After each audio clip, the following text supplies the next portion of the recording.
Hi అండి. ఈ సేవకు వచ్చిన వాళ్ళకు ఇక్కడ సేవా సదన్ అని ఒక హాల్ ఇచ్చారు. ఇక్కడ చూస్తున్నారు కదా, ఇందులో అయితే బ్యాగ్స్, మన సామాన్లు ఇందులో పెట్టేసి ఒక కీ ఇస్తారు. ఇందులో పెట్టేసి లాకేసుకుని లాకర్ నెంబరు, మనకిచ్చే బెడ్ నెంబరు సేమ్ ఉంటుంది. ఒక్కొక్కరికి ఒక బెడ్ ఇస్తారు అన్నమాట. ఇక్కడ స్పెండ్ చేసి రెడీ అయ్యి వాళ్ళు ఎక్కడ డ్యూటీలు వేస్తారో అక్కడికి వెళ్ళాలి.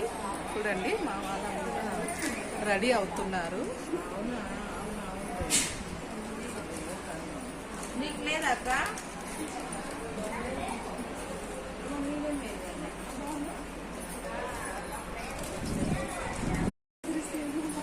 హాయ్ అండి. ఈ సేవకు వచ్చిన వాళ్ళకు ఇక్కడ సేవా సదన్ అని ఒక హాల్ ఇచ్చారు. ఇక్కడ చూస్తున్నారు కదా, ఇందులో అయితే బ్యాగ్స్, మన సామాన్లు ఇందులో పెట్టేసి ఒక కీ ఇస్తారు. ఇందులో పెట్టేసి లాకేసుకుని లాకర్ నెంబర్,